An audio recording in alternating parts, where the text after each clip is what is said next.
બારડોલીના સ્વરાજ આશ્રમ મેદાન ખાતે શૌર્ય સનાતન સભાનું ભવ્ય આયોજન કરવામાં આવ્યું હતું।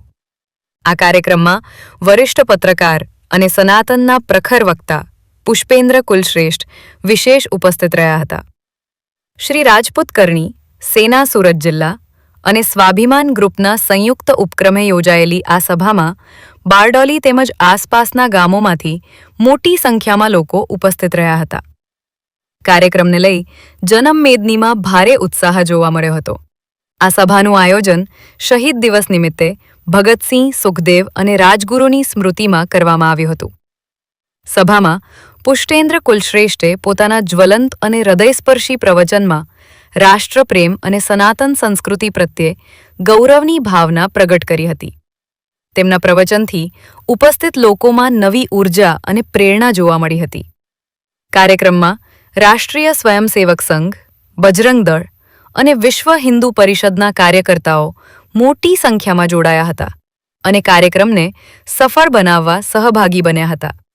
આ આયોજનમાં સ્વાભિમાન ગ્રુપ અને શ્રી રાજપૂત કરણી સેનાના કાર્યકર્તાઓએ નિસ્વાર્થ ભાવથી મહેનત કરી હતી, જેને લઈ સમગ્ર કાર્યક્રમ સફળ રહ્યો હતો। और गुजरात के अंदर बारडोली,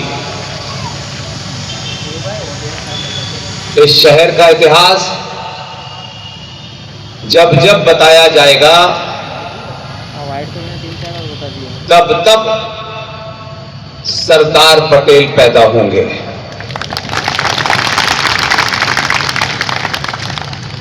वल्लभभाई पटेल को सरदार का खिताब इस धरती की मां बहनों ने दिया था।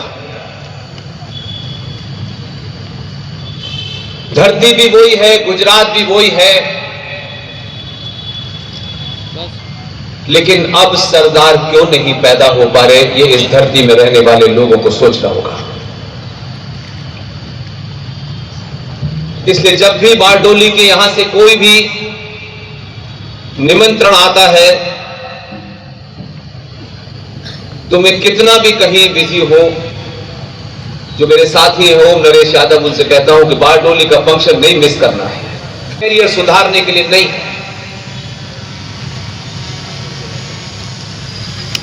और गुजरातियों से एक बात सीखनी चाहिए, छोटा मोटा इंतजाम वो नहीं करते,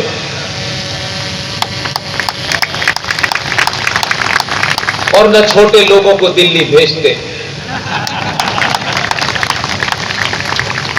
और गुजराती अपने लोगों को 15 साल की ट्रेनिंग देके दिल्ली भेजा है, लेकिन एक सच्चाई भी है, और वो सच्चाई बहुत लोगों के लिए कड़वी होगी, उसमें गुजरातियों का कोई लेना देना नहीं है। AB48 न्यूज़ गुजरात साथे प्रशांत पटेल, बारडोली।